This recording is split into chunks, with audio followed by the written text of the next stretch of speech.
Hi, friends. I'm Karen, and this is the Family Food for Moms podcast. We're talking about inspiration for family cooking and dining. Today, we're going to talk about what we do for lunches and give you hopefully a little bit of inspiration if you're struggling to figure lunches out. I'll talk about what I do as well for lunch. Sometimes I'll eat the same as the family and sometimes not. We are a homeschool family of 7. We have 5 children. 2 of them are adults and are working, mostly from home. So they're still here for the meals. And then our younger 3 are still in homeschool, 2 in high school. I do have more time available than I had when they were all young in homeschool, but I do have 2 businesses that I run and a lot of things going on. We also do cooking for church on a regular basis as part of the Mercy Ministry. So there's a lot happening. And then I'll often do the online shopping or get something cooking every day in the mornings. So we need lunch that is simple and easy. And I want to tell you kind of our general plan for lunch and what we end up eating most of the time. So, the most common ingredient in our lunches is sourdough bread. I do have a bread machine and we do have a sourdough starter that I sometimes use. We don't do it very often. I'm trying to increase the frequency of that. We use freshly ground flour, we have spelt and red hard wheat, and we like to use those fresh flours in the sourdough because of the increased nutrients. But also, we have some places where we buy good sourdough loaves from. So, most common ingredient would be that sourdough bread, and then we use various things to add to that. So, we'll cook a lunch every now and then as an alternative, as something different, something new, especially when one of the kids has a cooking time scheduled as part of their day. Sometimes they'll have half an hour or an hour to cook, and I'll either be teaching them during that time or they'll do something that they've made before and they know how to cook, or an older sibling will teach them how to make it. So most of the time it's remaking what they've already learned, and some of the time it's learning a new thing. So on those days we'll do something different, and I'll talk more about that soon. But let's start with the sourdough bread. So we'll usually have 1 loaf of sourdough bread between the 7 of us, and usually there's a few slices left over. I don't usually eat bread at lunchtime as I don't usually feel like it, but sometimes I will. So some of the options of what we'll have with the bread would be cans of tuna. So we'll open probably between 5 and 7 cans of tuna. The boys will eat 2 each. And then we'll shred them and add mayonnaise and salt. And then we'll have bread with tuna. And then we'll chop some cucumber, we'll chop some carrots, maybe some baby tomatoes, some sprouts or avocado, and then we'll make a meal of that. In that case, I'll eat the tuna with the salady things and add more items to my salad, like artichokes, like my previous episode, or uh, little pine nuts, just various things, olives that I like on salad. Sometimes we'll do baked chicken. So we'll take chicken breasts. Usually it'll be about 8 chicken breasts, no, more like 12 chicken breasts between the 7 of us. And then we'll bake it and we'll shred it. Each person shreds their own chicken. Some add mayo or sweet chili sauce. One of my daughters adds tomato sauce to the shredded chicken. And then we'll have that with the bread. Again, with a few salady things like avocado or sprouts, etc. Sometimes we'll have soup with the bread. Now, that'll either be a homemade soup or a bought soup. Sometimes on a Monday, if things are crazy, I'll just buy some bought soup sachets or packages and heat that up. So for that, we like things like beef and vegetable soup, pea and ham soup, sun-dried tomato soup, butternut soup, vegetable soup. Sometimes at home, we'll make a cauliflower and cheese soup, which is delicious with some good bone broth in it. Or again, the butternut and sweet potato soup with some bone broth in it. My mom-in-law's recipe is amazing for a red lentil and barley soup with a bit of grated potato and carrot in there. So those things are great. We also enjoy broccoli soup, zucchini soup, whatever works. And sometimes one of the kids will just dump the vegetables and the bone broth in to make the soup.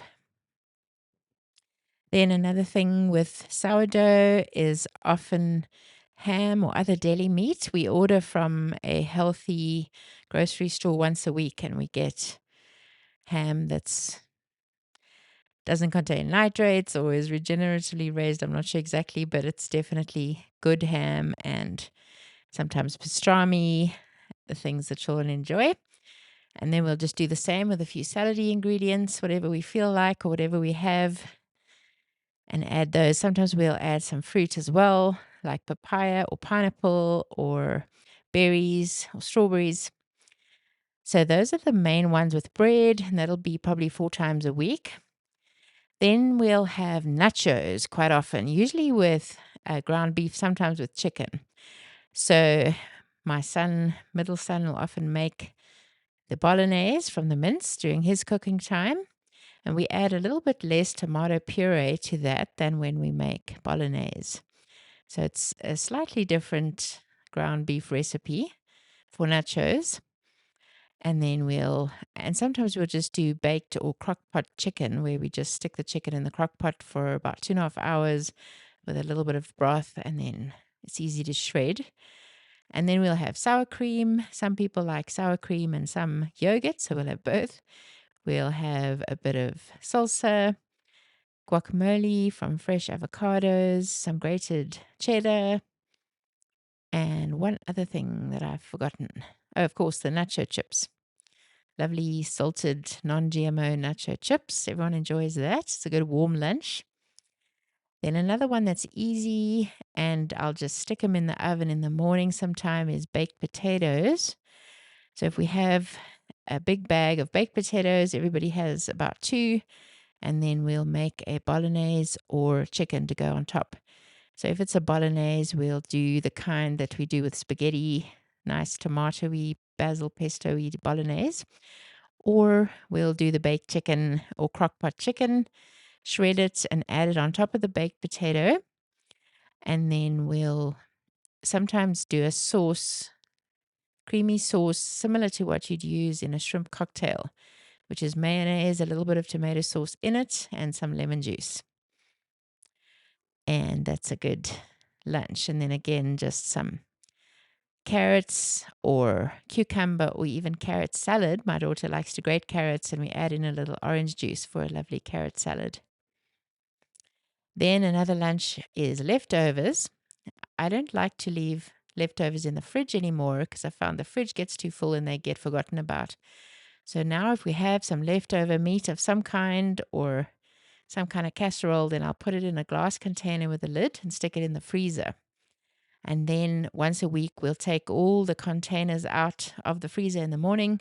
And then at lunchtime, we just heat them all up and everybody takes their pick from all the different meals, a bit of each. Sometimes then we'll do wraps, usually once a week instead of the bread. And with that, we'll do shredded chicken or sliced chicken. We'll add lettuce, tomato, cucumber, mayonnaise, some sweet chili sauce, some sprouts, some avocado, nice salady wraps. The wraps I often just keep in the freezer and take them out when we need them. And then it's good to have a few less. It's good if you have some left to be able to put them back in the freezer. I also have gluten-free wraps made from carrot, I think it is, carrot and something for my husband. And then sometimes we'll do croissants. We can buy fresh croissants again and freeze them until we need them. And then we do shredded chicken with mayo and sometimes celery or cucumber in there. And then we'll put it inside the croissants instead of on the bread. Also, you can do ham and cheese slices with your croissants. And I forgot to mention cheese going with a lot of the bread meals, with the tuna, with the ham, etc. Sliced cheese of some kind. So the croissants are great. And then as a little dessert, you can dip your croissant in butter and honey without slicing it, like use an extra small one for your dessert croissant. Another fun idea for lunch, and this gives you a bit of a break from table setting and dishes, is to get the kids to take their lunch outside. Our kids used to love doing this when they were younger. And here you can do a similar lunch to what you would do a packed lunch for school or work. So you can use paper plates or plates with picnic boxes, like with little compartments. So you can do a little bit of cucumber in one, some baby carrots in another. And then the kids can make their own sandwiches using croissants or bread, ham and cheese, or anything that goes well outside. Sometimes we would do drinking yogurts or individual yogurts. Sometimes we do trail mix or some jerky or biltong. Sometimes we do fruit like berries. Easy finger foods are great. Blocks of cheese, crackers.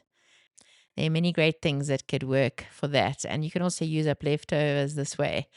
Raisins, any kind of leftover snacky things that you have in the fridge. Then sometimes we'll do a tomato soup and grilled cheese sandwich lunch. So the kids will grate the cheese, slice the bread, put the butter on, a bit of salt, and make the grilled cheese sandwiches and then warm the soup, quick and easy. Every now and again, we'll get a couple of rotisserie chickens because it takes two for our family, and then just add salady type sides to that. They can shred it or they can eat the parts, the drumsticks, the breast, etc. That's a quick and easy lunch. And a salad that I really like to do, but we can also use as a table salad, is the caprese. So you use a slice of buffalo mozzarella or fancy mozzarella. You slice the ball into nice thin slices. You can use any mozzarella, but it's extra delicious with that one. Slices of any large tomato and basil leaves, or basil pesto is also delicious. And then you drizzle with balsamic vinegar, add a little salt to the tomato. And for me, that'll be enough of a lunch on its own. And then the kids maybe will have one or two pieces of it. I also like to have some kind of either an artichoke, like a whole artichoke, or a little smoothie, or something that works well on the side. I like doing corn chips with just guacamole and a bit of yogurt. So I often will have something alongside what the kids are having, use some of the ingredients, but not all. Our Sunday lunches are always, or mostly burgers, grilled burgers. My oldest son grills them. So we'll just do grilled burger patties with sliced cheese that's slightly melted on top. We'll have some tomato and cucumber on the side, and then the burger buns, which are toasted, and some sauces, tomato sauce, mayonnaise, etc. And that makes for a very easy, regular Sunday lunch. On the days when we have pizza, which is a Friday evening, I'll try to do something more substantial in terms of protein with the lunch and not use bread on a Friday, as we generally will have the pizza with the bread in the Friday evening meal. So lunches really don't have to be as complicated as dinners. Not that your dinners have to be complicated either, but it's good to have a 5-minute lunches list or some ideas that you do regularly in your head. And don't worry about repetition. It's great for the kids. They love the repetition. They know what to expect. It's great for you because you don't have to think too hard and you can always have the ingredients on hand or buy them each week. And so a regular, simple lunch of sandwiches or soup is generally great for lunches, and it's nutritious too. So I hope I've given you a few good ideas. If you have any great ideas for your lunches that you do often, please let me know. I'd love to hear from you, and I love to get new ideas. So my email is Karen@familyfoodformoms.com. Thanks for listening and have a lovely week ahead.